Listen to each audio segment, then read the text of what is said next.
अस्सलाम वालेकुम नाज़रीन। जमील साहब मैं फ्रांस से हमारे साथ चलेंगे उनके पास, वो क्या कहना चाहते हैं। प्रोग्राम है आपकी आवाज़। अस्सलाम वालेकुम जमील साहब। वालेकुम सलाम जनाब सरकारा। सब तो पहले तो मैं बड़ी खुशी की गल हुई तुसीं जेहड़ा चैनल ओपन किया। जी हर एक आम इंसान की जिहड़ी आवाज़ है ना जी जी, तुसीं दूरा तक पहुंचाते पे हो तो बड़ी खुशी की गल है। अल्लाह बड़ी ताला मेहरबानी जिंदगी सर। तंदुरुस्ती सेहत देवे जे ते अल्लाह ताला तुहाडे होर जिहड़े इहो ਜਿਹੇ काम करन दी तौफीक अता फरमाए जे। बहुत शुक्रिया सर। सर एक रिक्वेस्ट ही तुहाडे अगे जी जी कि सर ये पाकिस्तान च की हो रहा है। पाकिस्तान दे विच कोई ऐसा दायरा नहीं है कि जिहड़ा ओपन होवे कि सब विके ने। मैं इते इस गल्लों हैरान है मैं कि अदालत फौजी होर जिहड़े ऐसे गवर्नमेंट दे जिहड़े प्राइवेट जिहड़े इदारे ने गवर्नमेंट दे जी, ते इन्हां नूं किसी चीज़ दा कोई नहीं गा कि साडे मुल्क च जिहड़ी खून दी होली खेली जाएगी। इन्हां नूं किसी चीज़ दा अंदाजा नहीं गा सर। बस ये बड़े अफसोस की गल है कि सब खामोश ने और तमाशा देख रहे। अच्छा, ਤੁਸੀਂ ਫਰਾਂਸ ਦੇ ਵਿੱਚ ਰਹੇ, ਫਰਾਂਸ 'ਚ जी जी ਕੋਈ ਮੁਜਰਮ ਹੋਏ ਤੇ ਉਹਨੂੰ ਵੀ ਇੰਜ ਦੇ ਦਿੰਦੇ ਨੇ ਉੱਥੇ ਦੀ ਆਪਣਾ ਜ਼ਿੰਮੇਵਾਰੀ। सवाल ही नहीं पैदा होंदा सर। इत्थे ते सिर्फ एक नौकरी नहीं मिलती किसी भी गवर्नमेंट के दायरे च, किसी एक आम दायरे च नौकरी नहीं मिलती दीदी जिन्हें का तुहाडा करैक्टर सही नहीं गा। अगर तुम चोर है हो या कोई ऐसी हेराफेरी की, कोई नशा ड्रग से फड़े गए हो या ऐसी चीज से फड़े गए हो, तुहानूं तो नेड़े नहीं लगन दिंदे हैगे सर। ਅੱਛਾ, ਤੇ ਤੁਸੀਂ ਜਦੋਂ ਪਾਕਿਸਤਾਨ ਦੀ ਇਹ ਪਾਰਲੀਮੈਂਟ ਬਣੀ ਤੇ ਤੁਸੀਂ ਨਾਮ ਸੁਣਦੇ ਰਹੇ ਤੇ ਕੋਈ ਐਸਾ ਨਾਮ ਵੀ ਸਾਹਮਣੇ ਆਇਆ ਜਿਹਦੇ ਉੱਤੇ ਕੋਈ ਇਲਜ਼ਾਮ ਨਾ ਹੋਏ, ਕੋਈ ਪਾਕ ਸਾਫ ਨਾਮ? सिर्फ एक ही है जी सर, इमरान खान। ਇਮਰਾਨ ਖਾਨ ਦੇ ਨਾਲ ਇੰਜ ਕੀਤਾ ਕਿਉਂ ਇਹਨਾਂ ਨੇ? ਇੱਕ ਤੁਸੀਂ ਜਿਸ ਤਰ੍ਹਾਂ ਹੁਣੇ ਕਿਹਾ ਕਿ ਸਾਰੇ ਹੀ ਵਿਕ ਗਏ ਨੇ, ਤੇ ਇਹਦੇ 'ਚ ਕਿਸੇ ਨੂੰ ਕੋਈ ਸ਼ਰਮ ਨਹੀਂ ਆ ਰਹੀ ਕਿ ਯਾਰ ਪੂਰੀ ਦੁਨੀਆ 'ਚ ਤਮਾਸ਼ਾ ਬਣ ਗਿਆ। ਅੱਜ ਮੇਰੀ ਮੁਖਤਲਿਫ ਲੋਕਾਂ ਨਾਲ ਗੱਲਬਾਤ ਹੋ ਰਹੀ ਜਿਹੜੇ ਬਾਹਰ ਰਹਿੰਦੇ ਨੇ ਦੂਜੇ ਮਮਾਲਿਕ 'ਚ, ਉਹ ਕਹਿੰਦੇ ਮਜ਼ਾਕ ਹੀ ਬਣਾ ਕੇ ਰੱਖਤਾ ਸਾਡਾ ਤੇ ਇਹਨਾਂ ਨੇ। और वाकई सही कह रहे हो, बिल्कुल सही कह रहे हो। हर बंदा कंधा पिया हुआ है यार। वो जेडे अमेरिकन कंधे सन कंधे ने ये अपनी मां नूं भी बेच देंगे ने। वाकई बिल्कुल सही गल है। और सानू नहीं कंधे, आवाम नूं सी कंधे गए, गवर्नमेंट के इदारियां नूं कंधे सी कि गवर्नमेंट के इदारे ऐसे है कि अपनी मां नूं भी बेच देंदे ने।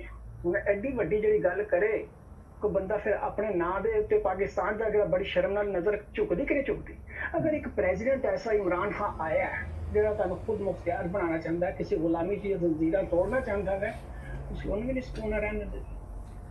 ਸਰ ਇਹ ਦੱਸੋ ਕਿ ਆਪਣਾ ਤੁਸੀਂ ਕੀ ਦੇਖ ਰਹੇ ਜੇ ਕਿ ਫੌਜ ਜਿਹੜੀ ਹੈ ਉਹ ਚਲੋ ਸਰਹੱਦਾਂ ਦੀ ਤਾਂ ਹਿਫਾਜ਼ਤ ਕਰਦੀ, ਪਰ ਦੁਸ਼ਮਣ ਤੇ ਘਰ ਦੇ ਵਿੱਚ ਬਹੁਤ ਜ਼ਿਆਦਾ ਮੌਜੂਦ ਹੈ। ਮੈਂ ਤੁਹਾਡੀ ਗੱਲ ਮੰਨਣਾ ਹੈ, ਫੌਜ ਦਾ ਇੱਕ ਬੜਾ ਵੱਡਾ ਰੋਲ ਹੈਗਾ ਹਰ ਪਾਸੇ, ਹਰ ਪਾਸੇ, ਅੰਟੀਰੀਅਰ ਵੀ ਤੇ ਐਕਸਟੀਰੀਅਰ ਵੀ, ਅੰਦਰ ਵੀ ਤੇ ਬਾਹਰ ਵੀ।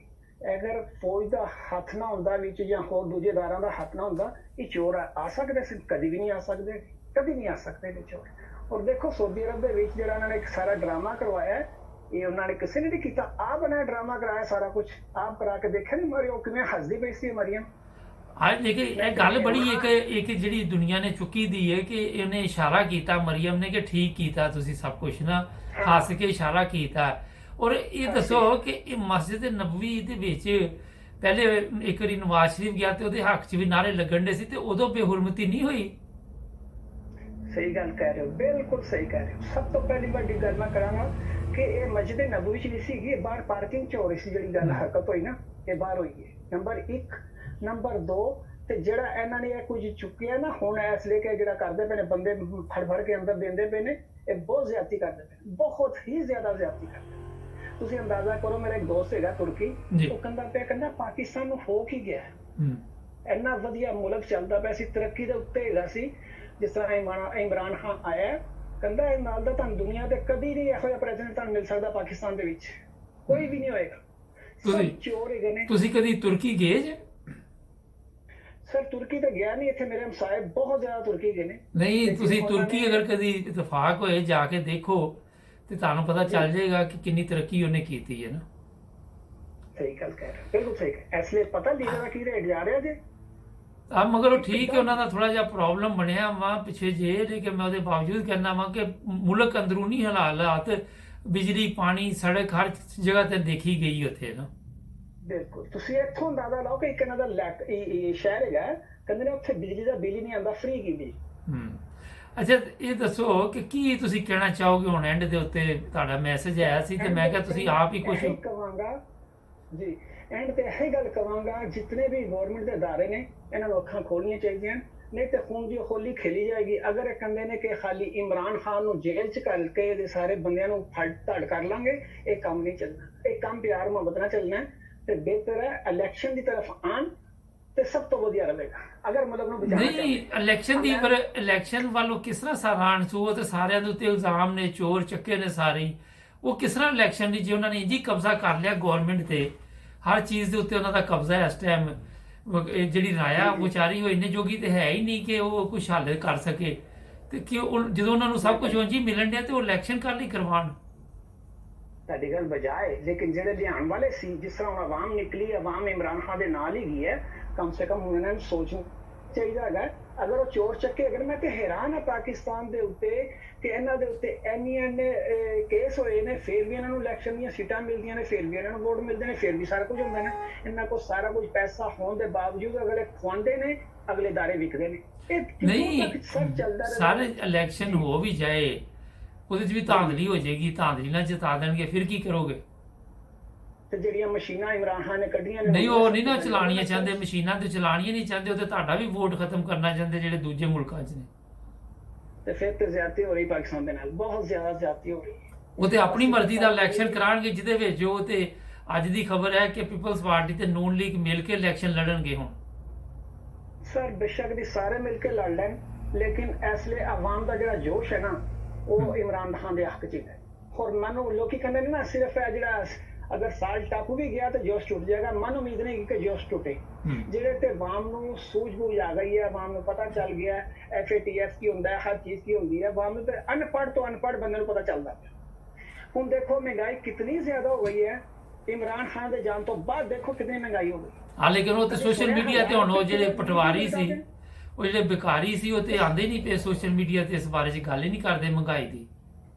ਸਾਰਾ ਕੁਝ ਉਹਨਾਂ ਨੇ ਤੇ ਉਹ ਖਰੀਦਿਆ, ਉਹਨਾਂ ਨੇ ਖੁਦ ਸਾਰੇ, ਤੇ ਉਹਨਾਂ ਨੇ ਅਖਬਾਰੀ ਉਹ ਜਿਹੜੇ ਕੀ ਕਹਿੰਦੇ ਨੇ ਚੈਨਲ ਸਾਰੇ ਖਰੀਦੇ ਨੇ, ਉਹਨਾਂ ਨੂੰ ਬੋਲਣ ਦੀ ਇਜਾਜ਼ਤ ਨਹੀਂ ਦਿੰਦੇ ਪਏ। ਅੱਛਾ, ਤੁਸੀਂ ਕਦੀ ਵੋਟ ਪਾਇਆ ਪਾਕਿਸਤਾਨ? ਸਰ ਪਾਕਿਸਤਾਨ ਦੇ ਵਿੱਚ ਮੈਨੂੰ 35 ਸਾਲ ਹੋ ਗਏ ਨਿਕਲੇ ਨੂੰ, ਇਸ ਲਈ 60 ਸਾਲ ਮੇਰੀ ਉਮਰ ਹੈ। ਅੱਛਾ, ਲਵਾਸ ਤੋਂ ਤੇ ਬੜੇ ਯੰਗ ਲੱਗ ਰਹੇ ਜੇ। ਬਸ ਇਸੇ ਤਰ੍ਹਾਂ ਹੀ ਹੈ ਸਰ। ਤੇ 60 ਸਾਲ ਉਮਰ ਹੋ ਗਈ ਤੇ ਮੈਂ ਜਦੋਂ ਵੀ ਮੈਂ ਤੇ ਯਕੀਨ ਜਾਣੋ, ਮੈਂ ਜਦੋਂ ਦੀ ਨੈਸ਼ਨੈਲਿਟੀ ਦਿੱਤੀ ਫਰਾਂਸ ਦੀ, ਮੈਂ ਜਦੋਂ ਪਤਾ ਚੱਲਿਆ ਕਿ ਇਮਰਾਨ ਖਾਨ ਆ ਗਿਆ, ਯਕੀਨ ਜਾਣੋ ਮੇਰਾ ਦਿਲ ਕੀਤਾ ਕਿ ਮੈਂ ਫਟਾਫਟ ਕਾਰਡ ਆਇਡੈਂਟੀ ਜਿਹੜੇ ਨਾ ਵੈਲਿਡ ਕਰਾਵਾਂ, ਬੱਚਿਆਂ ਦਾ ਸਾਰਿਆਂ ਦਾ ਵੈਲਿਡ ਕਰਾ ਕੇ ਤੇ ਮੈਂ ਰੱਖਾਂ, ਜਦੋਂ ਵੀ ਵੋਟ ਦੀ ਇਜਾਜ਼ਤ ਮਿਲੇ ਜਾ ਕੇ ਪਾ ਕੇ। ਲੇਕਿਨ ਇਹਨਾਂ ਕਮੀਨਿਆਂ ਨੇ ਹਰਕਤ ਐਸੀ ਕੀਤੀ, ਮੈਂ ਖੁਦਾ ਦੀ ਕਸਮ ਹੈ, ਇਸ ਲਈ ਬਹੁਤ ਬੰਦੇ ਰੋਂਦੇ ਪਏ, ਬਹੁਤ ਬੰਦੇ ਰੋਂਦੇ ਪਏ, ਦਿਲੋਂ ਰੋਣਾ ਨਿਕਲਦਾ ਪਿਆ। ਕਿਉਂ? ਸਾਡੇ ਮੁਲਕ ਨਾਲ ਜ਼ਿਆਦਤੀ ਹੁੰਦੀ ਪਈ। ਅਸੀਂ ਤੇ ਜੰਮੇ ਪੱਲੇ, ਬੇਸ਼ੱਕ ਸਾਡੇ ਲਿੰਕ ਕੋਈ ਨਹੀਂ, ਲੇਕਿਨ ਸਾਡੀਆਂ ਫੈਮਲੀਆਂ ਤੇ ਹੈ ਨਾ, ਰਿਸ਼ਤੇਦਾਰ ਤੇ ਹੈ ਨਾ। ਅੱਗੋਂ ਆਉਣ ਵਾਲੀ ਨਸਲ ਦਾ ਦੇਖੋ ਕੀ ਕਰਦੇ ਪਏ ਤੁਸੀਂ। ਇਹਨਾਂ ਨੂੰ ਕੋਈ ਆਉਣ ਵਾਲੀ ਨਸਲ ਦੀ ਫਿਕਰ ਹੈਗੀ ਆਪਣੀ ਨਸਲ ਤੋਂ ਇਲਾਵਾ? ਨਾ ਜੀ, ਉਹਨਾਂ ਨੂੰ ਕਿਸੇ ਦੀ ਫਿਕਰ ਨਹੀਂ, ਸਵਾਏ ਉਹਨਾਂ ਨੂੰ ਆਪਣੀ ਚੋਰੀ ਬਚਾਉਣ ਦੀ, ਆਪਣੇ ਕੇਸ ਉਤਾਰਨ ਦੀ, ਬਸ ਹੋਰ ਕਿਸੇ ਚੀਜ਼ ਦੀ ਨਹੀਂ। ਇਸ ਵਕਤ ਅਦਾਲਤਾਂ ਨੂੰ ਚਾਹੀਦਾ ਸਟੈਂਡ ਲੈਣਾ, ਇਸ ਟਾਈਮ ਤੇ ਫੌਜ ਨੂੰ ਚਾਹੀਦਾ ਸਟੈਂਡ ਲੈਣਾ। ਅਗਰ ਇਹਦਾ ਮਤਲਬ ਹੈ ਹਰ ਦਾਰਾ ਵਿਕ ਚੁੱਕਾ ਹੈ ਤੇ ਫਿਰ ਪਾਕਿਸਤਾਨ ਦਾ ਅੱਲਾ ਹਾਫਿਜ਼ ਹੈ। ਅੱਲਾ ਚਲੋ, ਬੜੀ ਮਿਹਰਬਾਨੀ ਜੀ, ਤੁਸੀਂ ਕਾਲ ਕੀਤੀ ਜੀ। ਜੀ ਕੋਈ ਐਸੀ ਗੱਲ ਨਹੀਂ ਸਰ, ਚਾਈਨਾ ਦੇ ਨਾਲ ਦਾ ਕੋਈ ਆਵੇ, ਪ੍ਰੈਜ਼ੀਡੈਂਟ ਸਾਹਿਬ ਨੂੰ ਗੋਲੀਆਂ ਮਾਰ ਕੇ ਉਡਾ ਦੇ, ਬਸ ਮੈਂ ਤੇ ਇਹ ਜਾਣਦਾ। ਬੜੀ ਮਿਹਰਬਾਨੀ, ਤੁਸੀਂ ਟਾਈਮ ਦਿੱਤਾ। ਬਹੁਤ ਮਿਹਰਬਾਨੀ, ਥੈਂਕ ਯੂ, ਤੁਹਾਡਾ ਸ਼ੁਕਰੀਆ ਕਿ ਤੁਹਾਡਾ ਚੈਨਲ ਚੱਲਣ ਦਾ ਬਹੁਤ ਸ਼ੁਕਰੀਆ ਕਿ ਇੱਕ ਆਮ ਇਨਸਾਨ ਦੀ ਆਵਾਜ਼ ਜਿਹੜੀ ਹੈ ਪਹੁੰਚਦੀ ਪਈ। बड़ी मेहरबानी, अपना ख्याल रखना, अल्लाह हाफ़िज़, अस्सलाम वालेकुम। नाज़रीन, ये देखें लोग, ये फ्रांस में दोस्त हैं, पहली दफ़ा कॉल आई है, परेशान है, इनको यहाँ किसी चीज़ की कमी नहीं है, मगर अपने मुल्क की हालत देखकर अफसोस कर रहे हैं। सब्सक्राइब करें, जुड़े रहें हमारे साथ।